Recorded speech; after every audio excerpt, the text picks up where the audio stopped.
I was looking at a map of the eastern seaboard this morning, just staring at the geography. Okay. And if you look at Boston or Philadelphia or Charleston, logically, any one of them really should have been the city. Right. If you were placing bets in, say, 1750, you probably wouldn't have gone all in on New York. They had better head starts, better initial backing, maybe even better climates in some cases, but they aren't the city.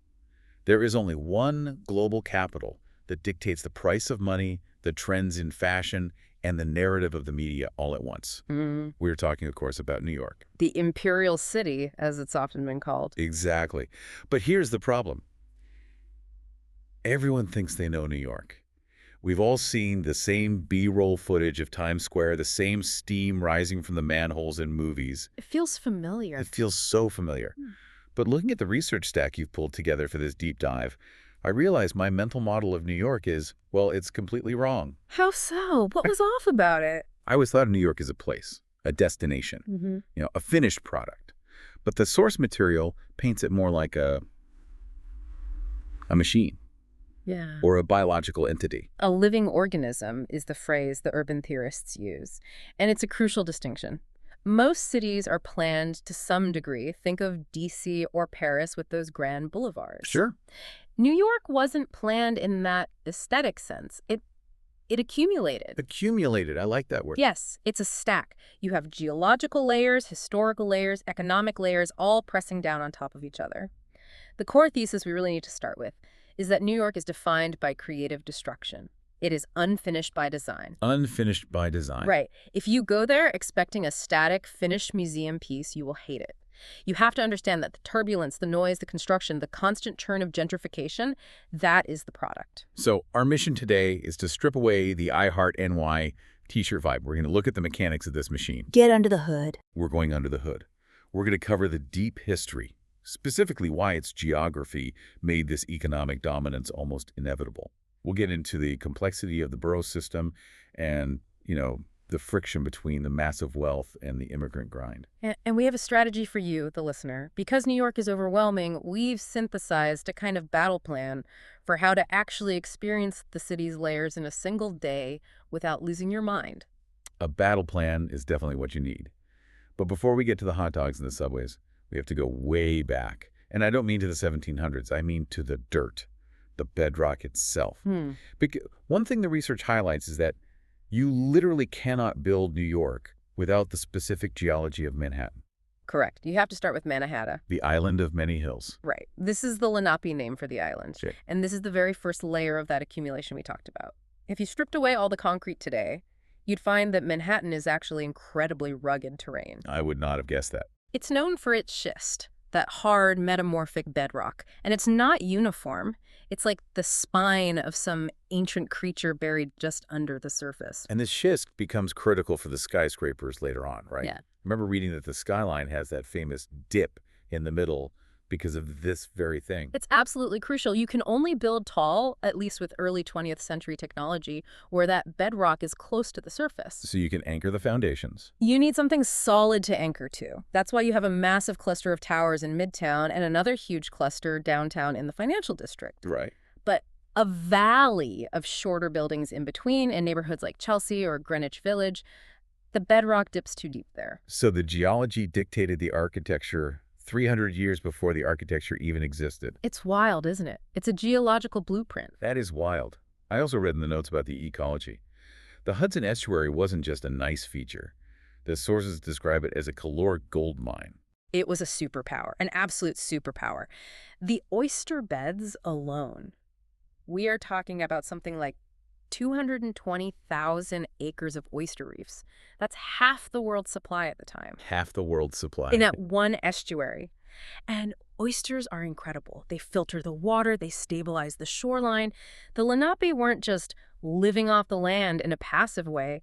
They were actively managing a complex and bountiful ecosystem. So they weren't just hunter-gatherers. No, that's an oversimplification. They used fire to clear underbrush for hunting, which also promoted new growth. They had extensive trade networks up and down the coast. So we need to completely dispel this idea that New York began when a European boot hit the sand. It was already a hub. A very different kind of hub. A different kind for sure, but a hub nonetheless. But the European boot did arrive. Yeah. 1624. Mm-hmm. The Dutch. And this is where the personality of the city gets locked in. Because unlike the Puritans in Boston or the Quakers in Philly, the Dutch weren't looking for religious freedom. No, they were looking for one thing, ROI, return on investment. They were a corporation. The Dutch West India Company. This is the single most important fact about New York's DNA. New Amsterdam wasn't a colony in the traditional sense. It was a for-profit enterprise, a company town. Its primary purpose was business. It was an extraction point for beaver pelts. That was the oil of the 17th century. Everything else was secondary to that goal. Which explains the lack of a town square, doesn't it? I've always wondered why New York doesn't have a central plaza like a European city, or even, the Boston Common. Exactly. A brilliant observation. In Boston, you have the Common, a civic space for the people, for the community. In New Amsterdam, the center of town was the market. It was the canal on what's now Broad Street. It was the weighing house. All commercial infrastructure. All of it. The layout was designed for the transfer of goods, not the gathering of citizens. The soul of New York has been transactional since day one, 1624. Speaking of transactions, we have to address the elephant in the room, the purchase. The story that we all learn, that the Dutch bought Manhattan for $24 worth of beads and trinkets. Ah, the $24 myth. It's one of those stories that's so sticky, but it's historically illiterate. So it's not true. Well, it's not true, but it's completely misconstrued. Yes, Peter Minuit gave the Lenape goods valued at 60 guilders, but the Lenape didn't operate on a concept of fee simple land ownership. You couldn't sell the land any more than you could sell the air or the ocean. So it was a fundamental misunderstanding of property. A massive one. The Lenape likely viewed it as a rental agreement or a treaty of shared usage for a season. You can use this area, and in return, you give us these tools. So the Dutch thought they were buying a house. A Lenape thought they were renting out the spare room for a while. That's a perfect way to put it. And that cultural disconnect, that transactional mindset on the Dutch side, set the stage for centuries of displacement. But sticking to the Dutch era for just a second, because they were a corporation focused on profit, they sort of accidentally invented tolerance. Accidentally. That implies they didn't really mean it. They didn't. Not in the modern principled sense. Look at it this way.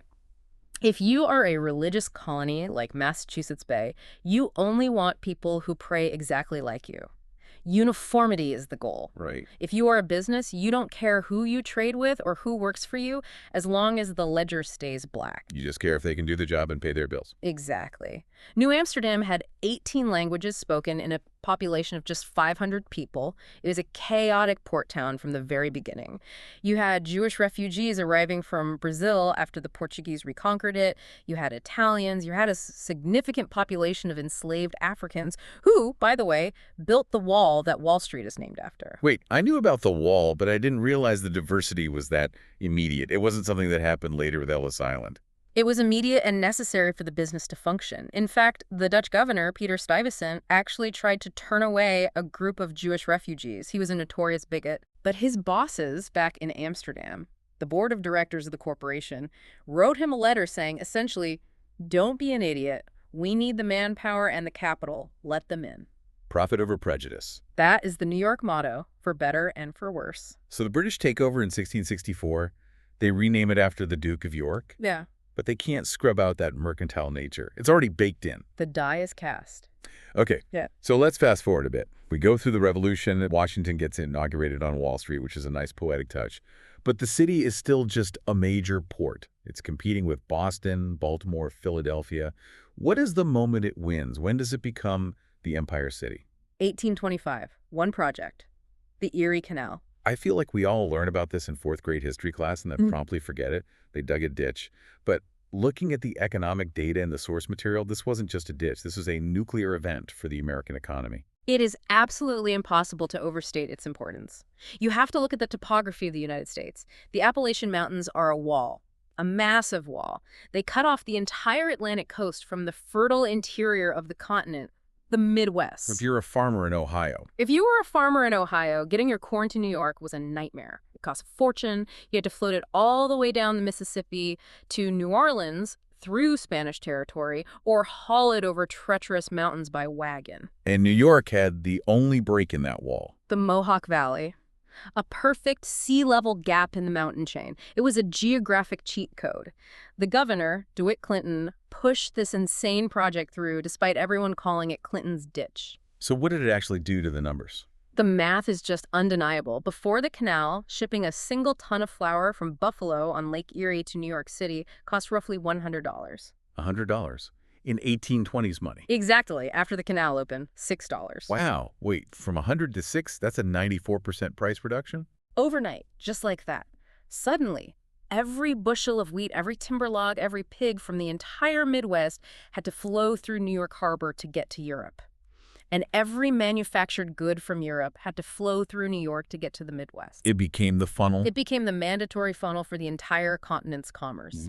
Boston and Philly and Baltimore, they just died on the vine. They couldn't compete. New York had won. And this brings us to the next layer of accumulation. Once you have the goods, you need the people. The 19th century immigration explosion. And this wasn't a trickle. We are talking about successive waves that fundamentally terraformed the city. First, the Irish in the 1840s and 50s fleeing the potato famine, then the Germans, then, later in the century, a massive wave of Italians and Eastern European Jews. 12 million people passed through Ellis Island. And they weren't moving into nice suburban developments with picket fences. No, they were moving into places like the Five Points, Lower East Side. And the density was just horrifying. The numbers are hard to even comprehend. We're talking about 300,000 people per square mile in some blocks. That is denser than modern-day Mumbai or Manila. Unbelievable. This density issue leads us to something I really want to unpack, the grid. The Commissioner's Plan of 1811. If you walk around New York City today, anywhere above Houston Street, you are walking on this grid. You're in their world. And it feels very rational, very organized. But was it designed for livability? For people? Not at all. It was designed for one thing.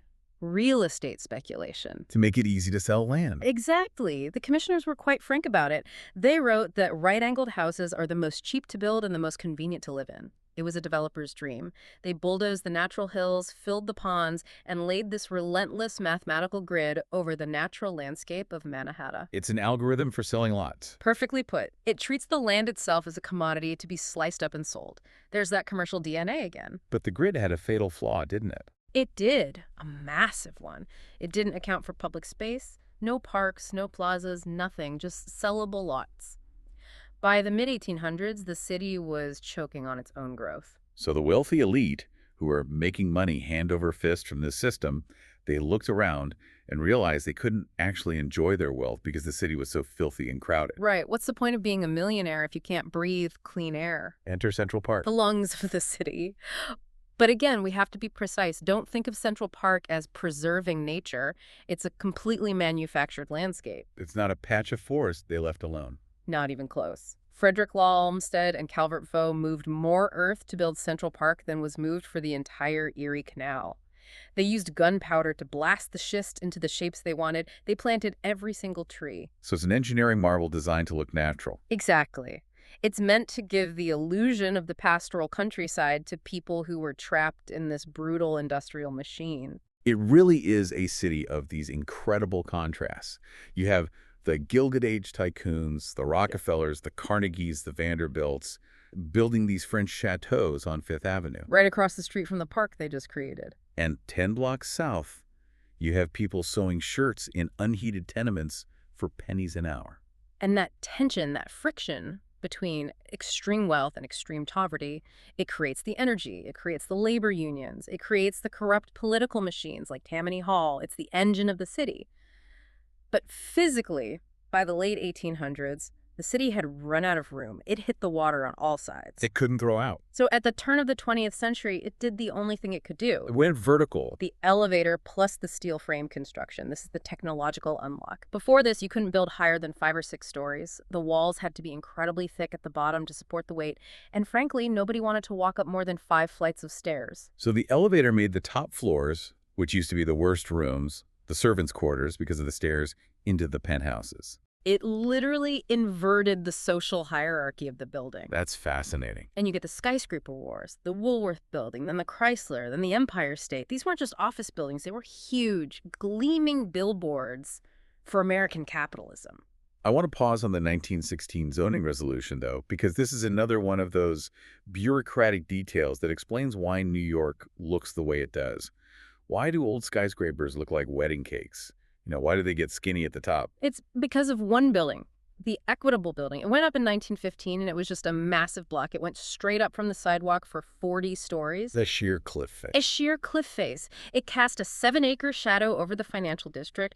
People were terrified that the city would become a series of dark, sunless canyons. So the city passed a law. They passed a law saying that once you get to a certain height, you have to set back the building to let light and air reach the street below. So that classic Art Deco step-back look wasn't an aesthetic choice.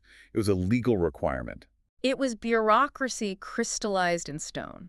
It's a perfect example of how regulations shape the physical world we live in. Incredible. Okay, moving through the timeline. The city survives the Depression, and it's remarkable. Rockefeller Center was built during the crash, which is just insane confidence. Unbelievable optimism. Or arrogance. Right, and then it booms after World War II. It becomes the de facto capital of the Western world. The UN headquarters is there. But then we hit the 1970s. The near-death experience. I think people my age, we envision 1970s New York as the movie Taxi Driver. Steam, trash everywhere, rampant crime. Was it really that bad? It was worse. The city was fiscally bankrupt. President Ford famously refused a federal bailout. The Daily News headline was legendary. Ford to city, drop dead. Right. You had white flight, where the middle class fled in droves to the suburbs. The Bronx was literally burning due to landlord arson for insurance money. The population plummeted by over 1 million people. It felt apocalyptic. But, and here is the great New York paradox, this hellscape produced some of the most influential culture of the last 50 years. Absolutely. Without the bankruptcy of the 70s, you don't get hip-hop. You don't get punk. How are those connected? Hip-hop started in the Bronx because all the youth programs were cut, music classes in schools were eliminated, so kids plugged their turntables into the streetlights in the parks and invented a new art form from scratch. And punk. The cheap rent. The entire Lower East Side was practically abandoned. That allowed artists like Patti Smith and bands like the Ramones to live and create in these huge, cheap loft spaces.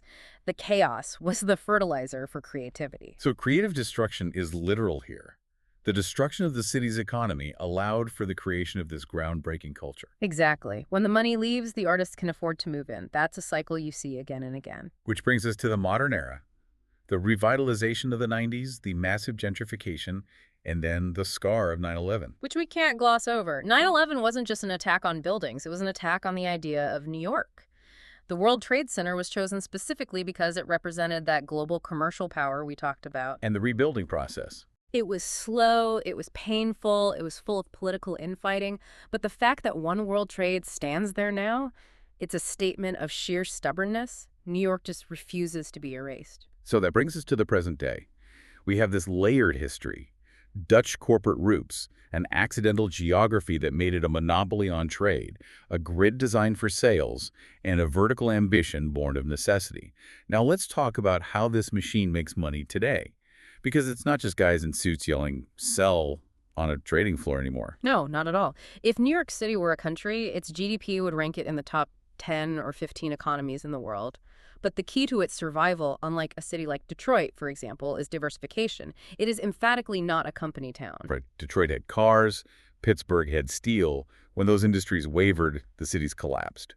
So what does New York have? It has agglomeration, that's the economic term for it. It has everything all crammed together. You have finance, yes, but you also have media, fashion, tech, real estate, and the arts. And the crucial point is that they all interlock. They feed each other. How so? Give me an example of that linkage. Okay, take Broadway. It seems like entertainment, right? A separate industry. Sure. But Broadway is funded by Wall Street capital. The shows are marketed by Madison Avenue ad firms. The costumes are sourced from the fashion district. The reviews run in the New York Times, which is the media pillar. And the very existence of Broadway attracts the tourists who fill the hotels and restaurants, which is the real estate and hospitality industry. It's a closed loop of value creation. It's a complete ecosystem. One part can't thrive without the others. Okay, so let's break down the main pillars. Finance is still the backbone, obviously. Wall Street. It is, but it has changed dramatically. It used to be about the physical trading floor, people shouting orders. Now it's fintech, it's asset management, it's high-frequency trading done by algorithms in New Jersey. And geographically, it's not just Wall Street anymore, is it? Not at all. Hmm. Many of the big hedge funds and private equity firms are up in Midtown. A lot of the new fintech startups are in the Flatiron District or even in Brooklyn. Then there's media. You called it the narrative capital. I think that's right. If Washington, D.C. makes the laws, New York writes the story about those laws. You have the Times, the Wall Street Journal, the major TV networks, and the big five book publishers all within a few square miles. If a story breaks anywhere in the world, it likely breaks through a New York filter.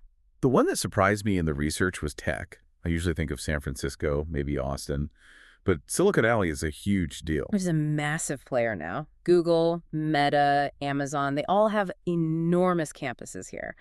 But there's a distinct flavor to New York City tech. Okay. In Silicon Valley, the focus is often on deep engineering, building the better chip, the better platform, the core technology.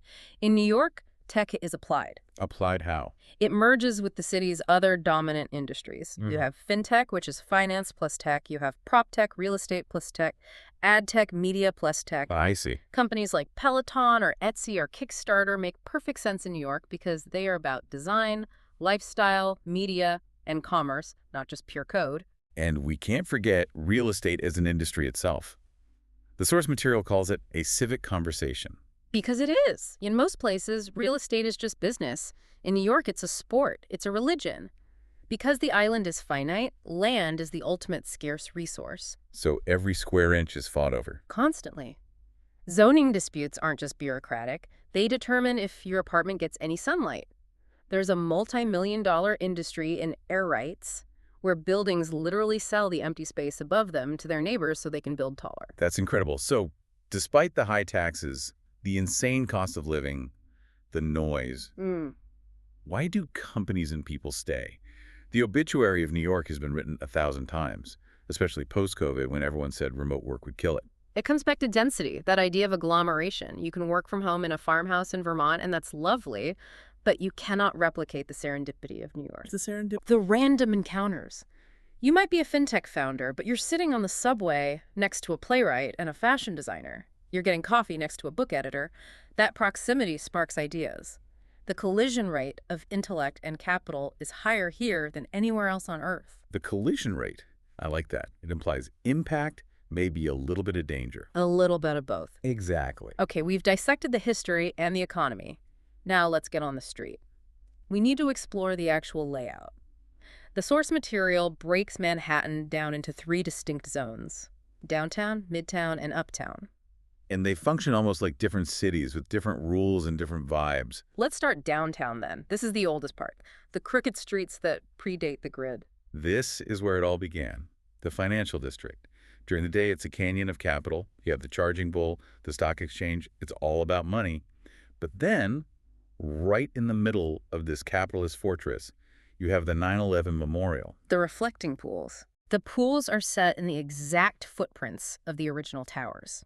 The water rushes downward into a void where you can't see the bottom.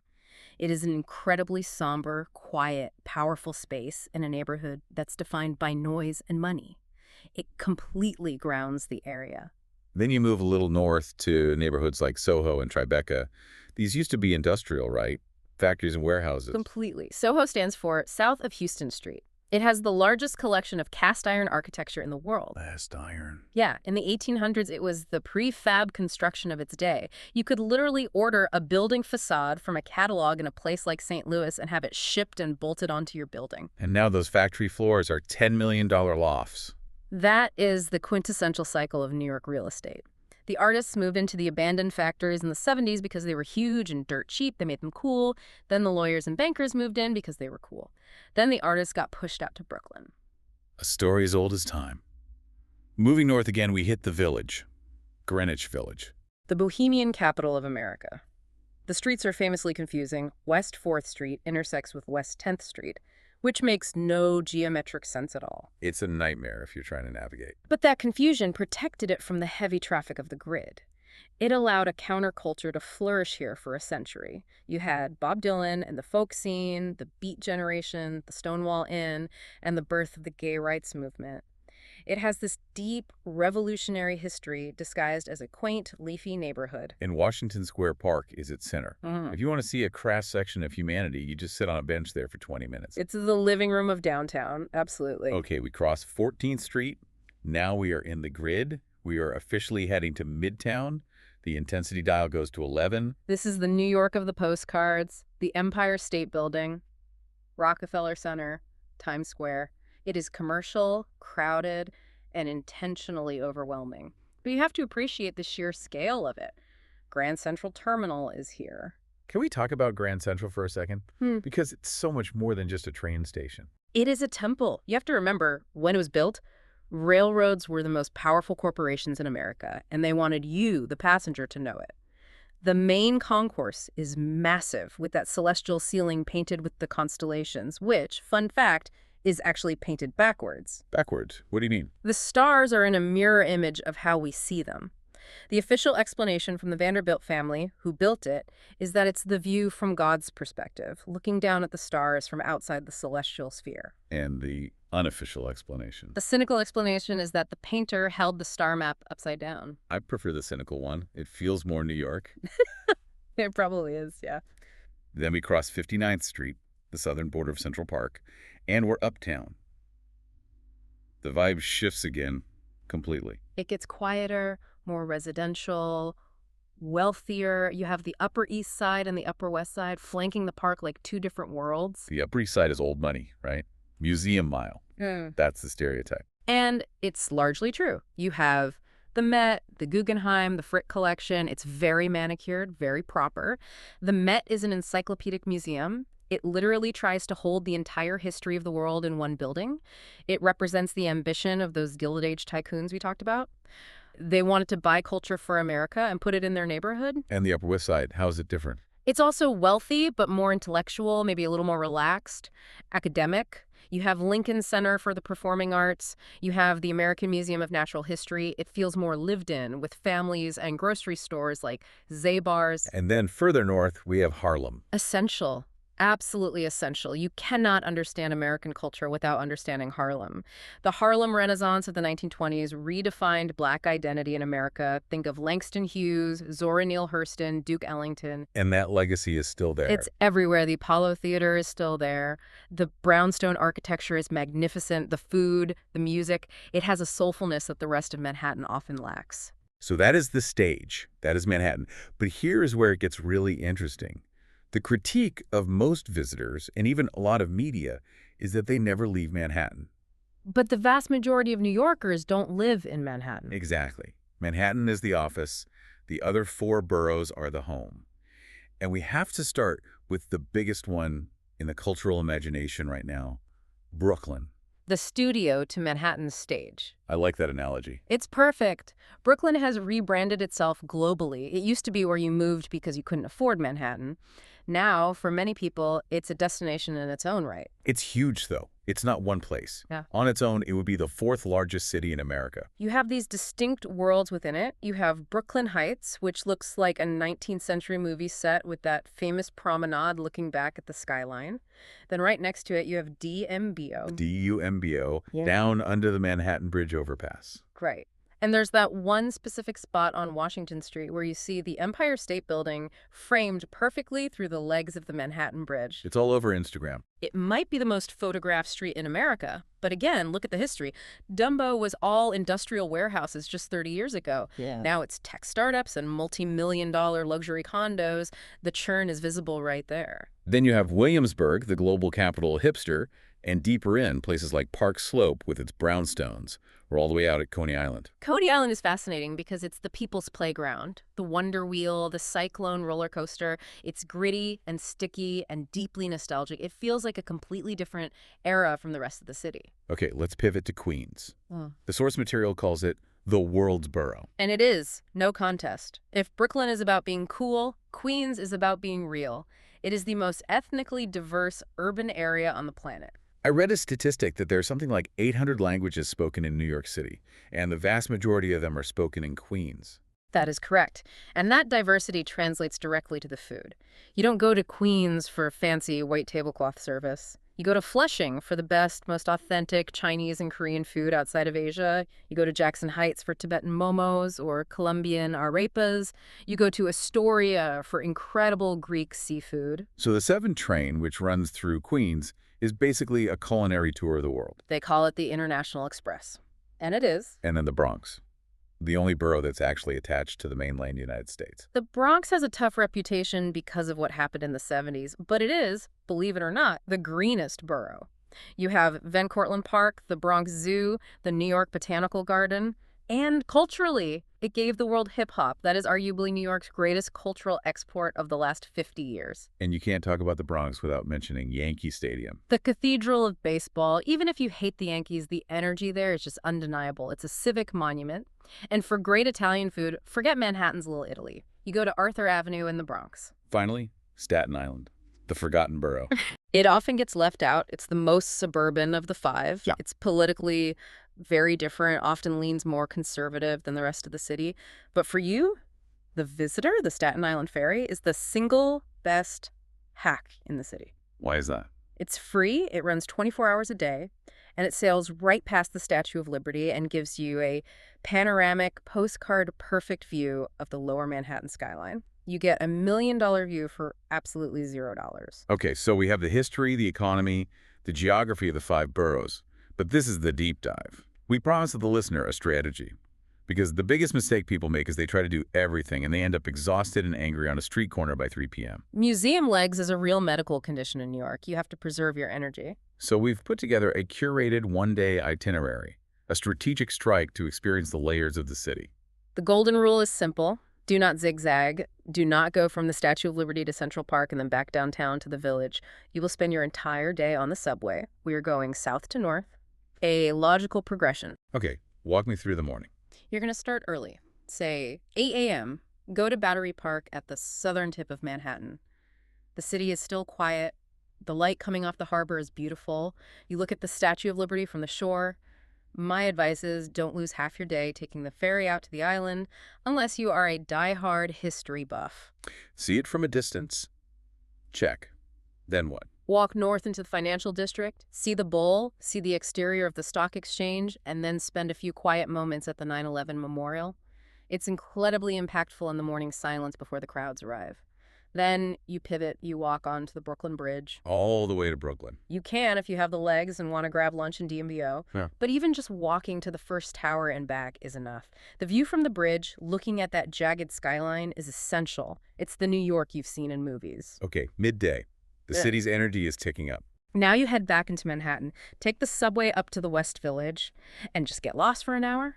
Put your phone away, wander the crooked streets, grab a coffee, feel the human scale of the brownstones. This is the intimate, historic New York. Then we tackle the beast. We go to Midtown. Yes, but strategically.